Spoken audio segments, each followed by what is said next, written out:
Assalamualaikum warahmatullahi wabarakatuh. Untuk pertemuan kali ini kita akan bahas mengenai algoritma K-nearest network ya, atau KNN. Nah, sebelum kita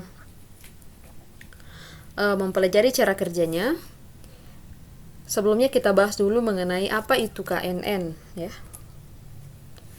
KNN atau K-nearest network adalah salah satu bentuk dari algoritma instance based learning atau case based reasoning, di mana digunakan dalam banyak aplikasi data mining seperti statistical pattern recognition, kemudian ada image processing dan lain-lain. Dengan beberapa aplikasi yang meliputi pengenalan tulisan tangan, ya, kemudian ada satellite image dan egg pattern. Ya, itu contoh beberapa aplikasi yang sudah ada ya.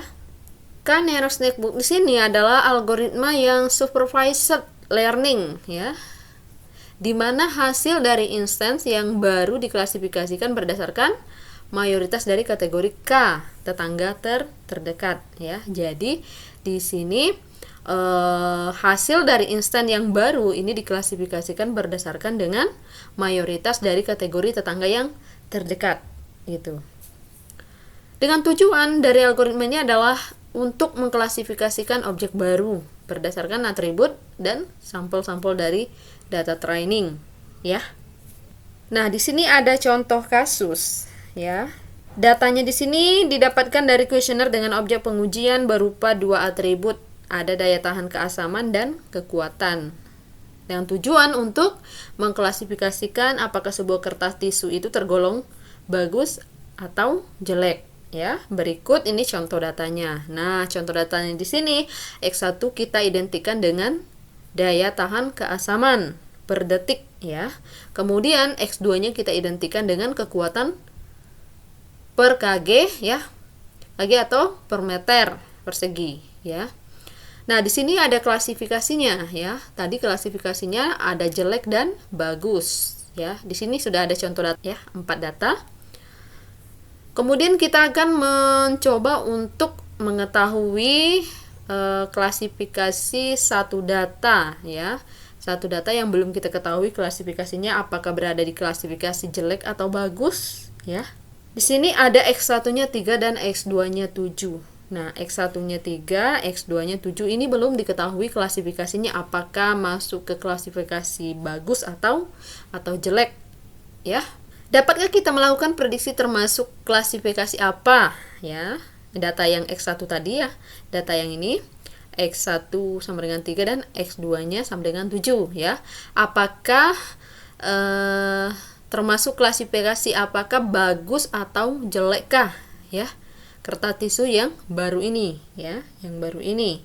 Apakah termasuk ke dalam klasifikasi bagus atau jelek ya? Kemudian algoritma K-nearest network di sini digunakan untuk menyelesaikan masalah yang ada ya. Dimana masalah yang tadi adalah untuk menentukan apakah tisu yang X1-nya 3 dan X2-nya 7 itu termasuk dalam klasifikasi jelek atau bagus ya. Sekarang kita coba untuk menyelesaikan menggunakan metode KNN ya. Sebelumnya di sini saya jelaskan sedikit tentang bagaimana cara kerja dari algoritma KNN ini ya. Yang pertama, K-nearest network di sini bekerja berdasarkan jarak minimum, berarti jarak terdekat ya. Jarak terdekat antara tetangga ya. Dari data baru ke data training sampel untuk menentukan tetangga terdekat ya. Kemudian yang kedua, setelah itu kita dapat nilai mayoritas sebagai hasil prediksi dari data yang baru tersebut. Nah, setelah itu kita akan memperoleh nilai mayoritas ya sebagai prediksi dari data yang baru tersebut. Nah, data berisi banyak atribut X1, X2 sampai X yang tidak ditentukan digunakan untuk mengklasifikasikan atribut target ya. Nah, kita langsung saja ke contoh perhitungannya. Berikut ini langkah-langkah yang digunakan dalam algoritma K-nearest network. Yang pertama, kita harus menentukan jumlah tetangga atau parameter K. Untuk jumlah banyaknya tetangga terdekat ya. Kita tentukan dulu ya. Ya, yang kedua ini hitung jarak antara data baru dan semua data yang ada di data training. Kemudian yang ketiga, urutkan jarak tersebut dan tentukan tetangga mana yang terdekat berdasarkan jarak minimum ke tetangga. Berarti ingat ya, kita menentukan berdasarkan jarak minimum ya dengan tetangga yang sudah kita tentukan tadi ya. Kemudian tentukan kategori dari tetangga tersebut ya. Kita kategorikan dulu ya. Kemudian yang kelima, gunakan kategori mayoritas ya yang sederhana dari tetangga yang terdekat tersebut sebagai nilai prediksi dari data yang baru. Oke? Oke. Ini soalnya ya, masih contoh yang tadi ya. Masih contoh yang tadi, data didapatkan dari kuesioner dengan objek pengujian berupa data atribut, daya tahan keasaman, dan kekuatan. Ya, untuk mengklasifikasikan apakah sebuah kertas tisu tergolong bagus atau jelek. Ini contoh datanya yang kita gunakan. Oke, perhatikan ya. Soalnya, sebuah pabrik memproduksi kertas tisu baru yang memiliki X1, 3, dan X2-nya 7. Ya, berarti data barunya adalah X1, 3, dan X2-nya 7. Ya. Sekarang kita gunakan algoritma KNN ini untuk melakukan prediksi termasuk di manakah ya klasifikasi baguskah atau jelekkah dari tisu baru ini ya. Yang pertama, kita tentukan parameter K ya atau jumlah banyaknya tetangga terdekat. Misalnya di sini saya tentukan 3. Ya, saya tentukan 3. K-nya berarti 3. Kemudian yang kedua, kita hitung jarak antara data baru dan semua data yang ada di data training. Misalnya di sini gunakan square distance-nya dari jarak antara data baru dengan semua data yang ada di training, ya. Perhatikan. Oke, di sini kita menggunakan rumusnya adalah square distance, ya. Data baru kita adalah 3 dan 7 ya. X1-nya 3 dan X2-nya 7. Sekarang kita perhatikan untuk mencari nilai square distance-nya adalah dengan cara 7 ya. 7 ini adalah data kita, bukan data baru ya. 7 data yang ini ya, X1. 7 dikurang dengan data baru. Data baru khusus yang X1. Nah, 3 ya. 3 yang sudah kita tentukan tadi, 3 yang ini ya. X1 dan X2-nya sama dengan 7. Ini dia. Ya. X1 dikurang data baru X1 dipangkatkan 2 ditambah dengan X2 dikurang data baru X2 dipangkatkan 2 sama dengan 16 ya. 7 dikurang 3 sama dengan 4 ya. 4 dipangkat 2 sama dengan 16. Ditambah 7 dikurang 7 sama dengan 0 pangkat 2 sama dengan 0. 16 ditambah 0 hasilnya 16 ya. Begitu juga dengan untuk mencari data yang berikutnya. Tetap sama ya. 7 ini ya, 7 ini diperoleh dari X1. Data X1 dikurang dengan data baru X1 dipangkatkan 2 ditambah dengan data lama ya, dikurang dengan data baru dipangkatkan 2 sama dengan 25 ya. Begitu juga dengan selanjutnya ya.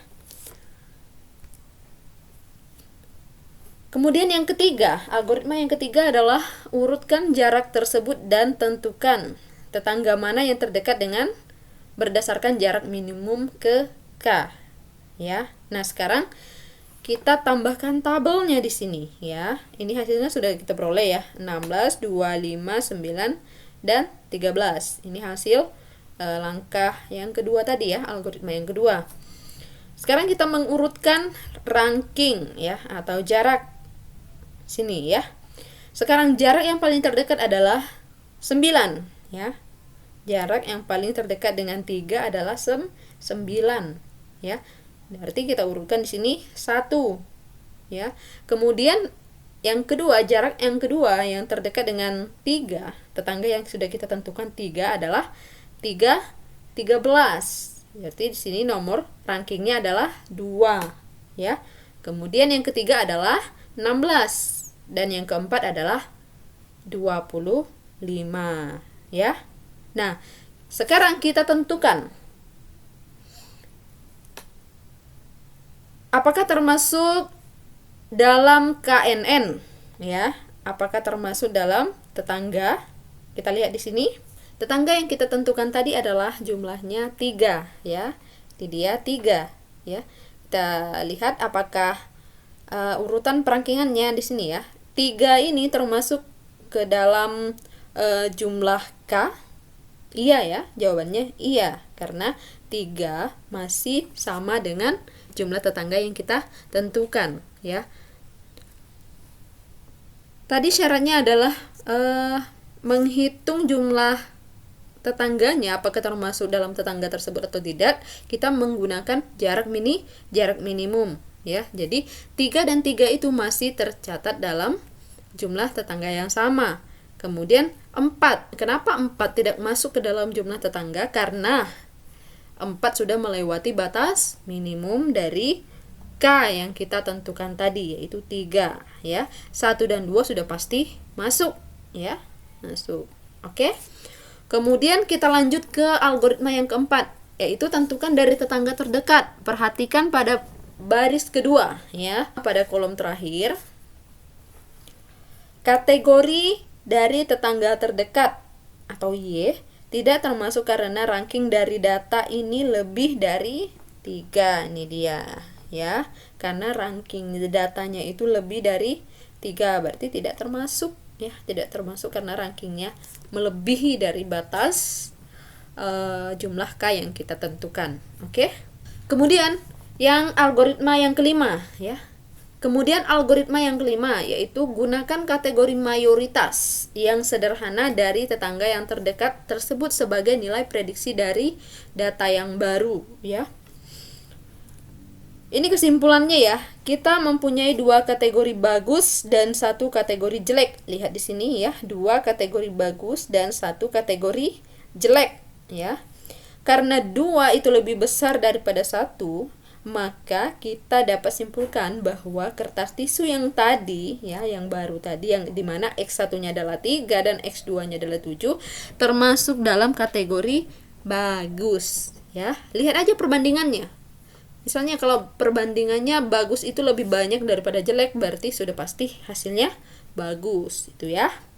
Oke, untuk pertemuan kali ini cukup sampai di sini. Sekian dari saya. Wassalamualaikum warahmatullahi wabarakatuh.